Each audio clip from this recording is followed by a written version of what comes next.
안녕하세요. 김태훈 목사입니다. 뚜벅뚜벅 메시지. 오늘은 히브리서 강의 5번째, 안식은 마음의 근심을 그치는 것이다. 히브리서 4장 1절에서 10절의 말씀 가지고 뚜벅뚜벅 걸어가겠습니다.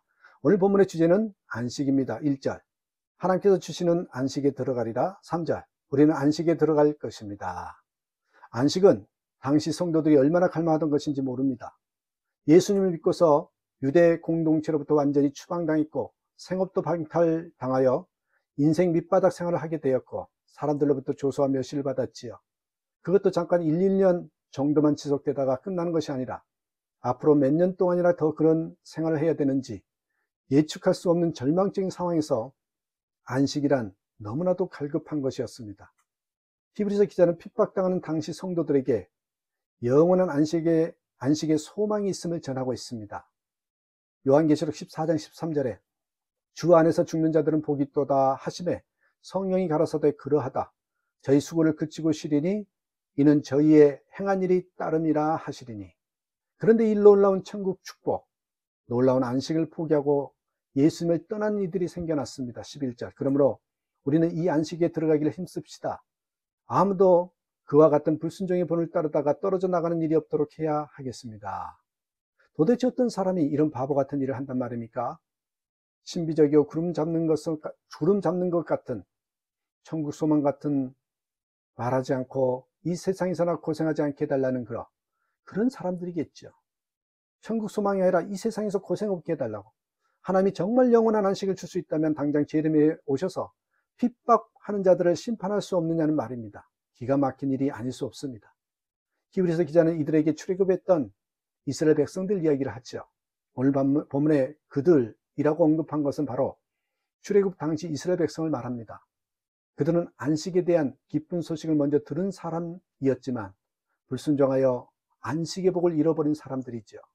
히브리서 기자는 3절 말씀에서 이미 하나님의 영원한 안식은 존재하고 있다고 말합니다. 하나님께서 세상을 창조하시고 모든 일을 다 끝마치심으로 그때부터 안식이 있어 왔다고 하는 것이죠. 3절, 하나님께서 세상을 창조하시고 모든 일을 끝마치셨으므로 그때부터 안식이 있어 온 것입니다. 그러므로 안식이 앞으로 주어질 것이 아니라 이미 있는 안식에 우리가 들어가는 것이라고 하였습니다. 그래서 광야에서 마음이 강팍하여 하나님께 원망하고 불순종했던 이스라엘 백성들에게 하나님께서 내가 진노하여 맹세한 것 같이 그들은 결코 내 안식에 들어오지 못할 것이다 하셨던 것입니다. 이 말씀은 4절에서 다시 반복하고 있어요. 일곱째 날에 관해서는 어딘가에서 하나님께서 일곱째 되는 날에는 그 모든 일을 마치고 쉬셨다 했고, 또 이곳에서는 다시 그들은 결코 내 안식에 들어오지 못할 것이다 하셨습니다. 하나님께서는 애굽에 종살이 하던 이스라엘 백성들을 출애굽시키고 하나님의 안식을 주시려고 인도내셨으나 이 약속이 그들에게는 아무 유익이 없었습니다.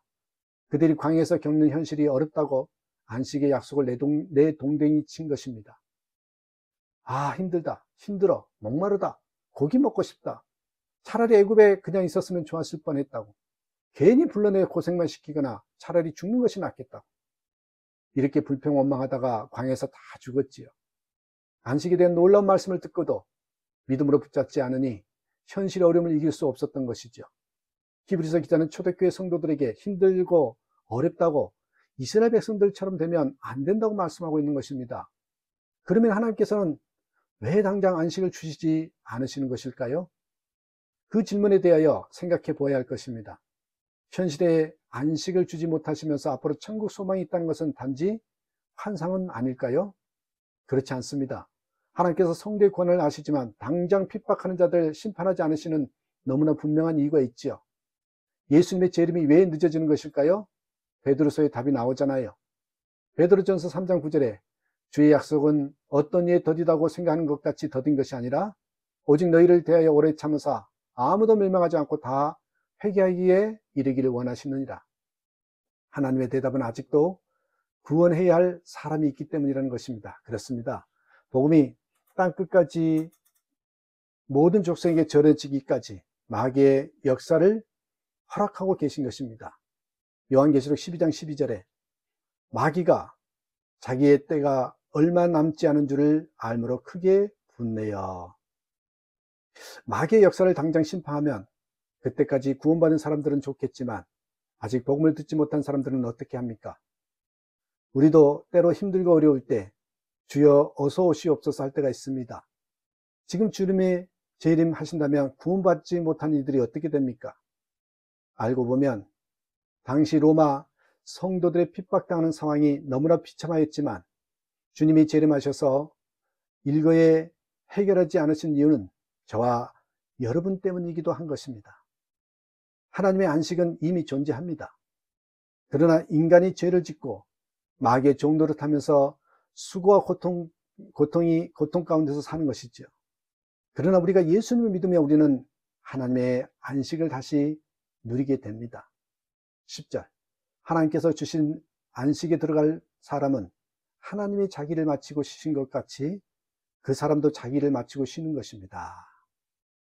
영원한 안식의 약속도 있지만 여기서도 우리는 안식을 누릴 수 있습니다.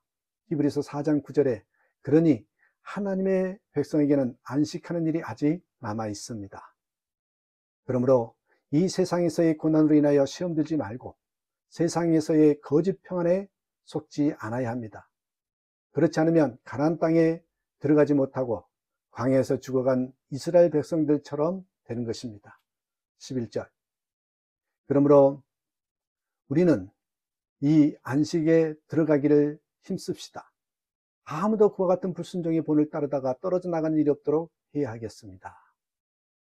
영성신학의 마르바던이라는 사람은 이 마르바던이라는 사람은 안식이란 그의 책에서 진정한 안식의 의미를 이렇게 소개합니다. 안식이란 일하는 것을 그치는 것이 아니라 마음의 걱정과 근심을 그치는 것이다. 안식은 단지 일을 하지 않거나 고난이 없어지는 것이 아닙니다. 마음의 염려 근심이 예수님께 맡겨지는 것이죠. 무디 목사님이 딸을 데리고 오른판을 걸어가는데 딸이 아버지 나 혼자 걸을 수 있어 손 놔. 자꾸 아버지의 손을 뿌리치려 하더랍니다. 안 될 걸 하면서도 자꾸 조르니 손을 놓았죠. 딸이 좋아서 얼음을 위를 걸어가다가 얼마 안 가다가 와당창 넘어졌습니다. 일으켜주니 또 와당창 자빠집니다. 결국 아프니까 응앙 하고 웁니다. 무디 목사님은 그것 봐라 얼른 아버지 손을 붙잡거라. 아버지 손을 붙잡고 나니 그래서 걸어보니 미끄러운 길도 넘어지지 않고 얼음을 제치면서 달리니 재미있어 금방 까르르 웃더라는 것입니다. 예수님과의 관계도 마찬가지입니다. 예수님께서 우리와 함께 하시더라도 예수님의 손을 붙잡아야 하고 예수님 손에 붙잡혀야 안식을 누릴 수 있다는 것입니다. 그러기에 예수님을 꼭 붙잡고 사는 저와 여러분 되시기를 주님의 이름으로 축복합니다. 감사합니다.